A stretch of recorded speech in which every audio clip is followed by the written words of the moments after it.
Debout pour le travail et pour l'éthique avant qu'il ne soit trop tard. Debout en nous rappelant devant chaque choix, chaque action, la pensée d'Emmanuel Kant. Demandons-nous chaque fois que nous sommes tentés d'avoir un comportement non éthique, ce que serait la vie si chacun faisait comme nous. Demandons-nous ce que serait une société de délateurs, de profiteurs, de voleurs, de corrupteurs et de corrompus, d'indisciplinés, d'insouciants, d'égoïstes, de fraudeurs. La liste est longue, mais la réponse est une, ce serait une société vouée à l'échec et peut-être à la déchéance et à la misère matérielle et intellectuelle. Alors, évitons de tels comportements. J'avais ajouté, déterminons-nous à débusquer, à écarter sans complaisance au besoin, à punir sans faiblesse ce qui ruine ce pays ou le desservent, les corrompus et les antinationaux, les roublards et les paresseux.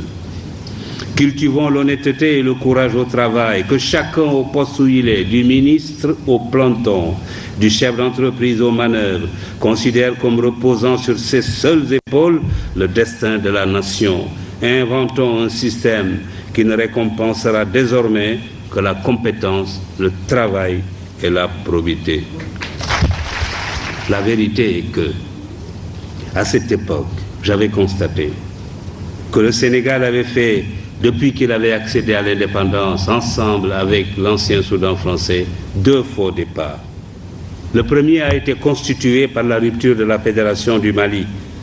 Je regretterai cette rupture toute ma vie, surtout aujourd'hui, où chacun est convaincu que la principale erreur dans ce continent est d'avoir accepté de le diviser en micro-États, livrés face à nos maîtres d'hier, à la fatale loi de la division qui amoindrit et affaiblit ce qu'elle divise. Plutôt que d'avoir de grands politiciens, cherchons à avoir de grands médecins, de grands ingénieurs, de grands professeurs, de grands spécialistes de l'économie et des finances, et même des savants. Les pays les plus puissants du monde ne sont pas ceux où la politique est reine. C'est plutôt le contraire. Les Marocains ne sont pas les seuls à se soucier de l'éducation, du travail et de l'éthique.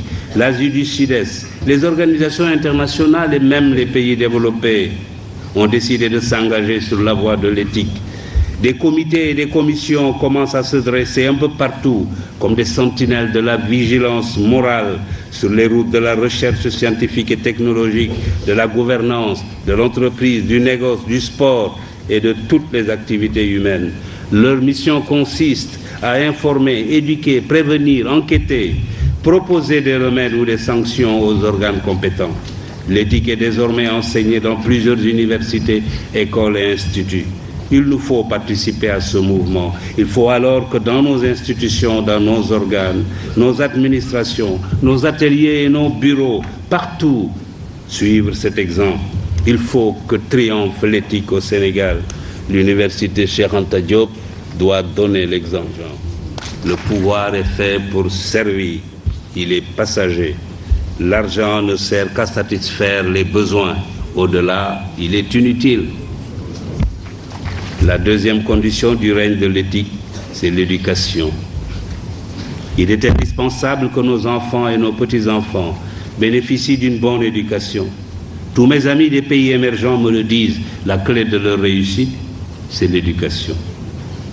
Que nos étudiants entrent à l'université comme on entre dans les ordres ou au Dara, et que les meilleurs soient mis dans les conditions optimales pour devenir des cadres de haut niveau, ou même,